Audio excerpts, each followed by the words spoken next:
Hi, thank you for watching this RAWSTER photo video tutorial. Today we're going to talk about abstract photography in cities and how you can apply that yourself. Creating abstract photos in cities is really fun to do, and actually it's not very hard to do. You only need the right lens to do it, or to make it yourself easier at least. So I took this photo with a 70 to 300 millimeter lens in a full frame camera. So if you don't have a professional camera and your lens goes to 200 millimeters, you basically can get the same result. What you see in this photo are 4 different buildings. So this is one building, this is another one, this is another one, and this is also another one. So it is kind of a weird photo, but I think that's part of the abstract type of photography. Sometimes you get very strange photos and you don't know where to look at, and if you don't know, well, in this case the city, you even maybe have a hard time to tell me how many buildings you see. But that's the beauty of abstract photography.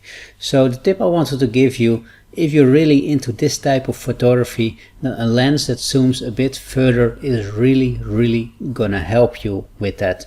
If you don't want to invest in a new lens, or you don't have the money at the moment to invest in a new lens, another way to apply it is just to visualize how you want to have the photo in the end. You capture it with your standard lens, the lens you have, and afterwards you crop the photo. Of course, you don't get a higher resolution photo, but as long as you don't sell your photos as a print, large size print, it doesn't matter, because to display it in a screen, in your laptop, in a computer, or on a TV, you don't need that many pixels. So don't be afraid to crop your photo and to achieve the result you want to have.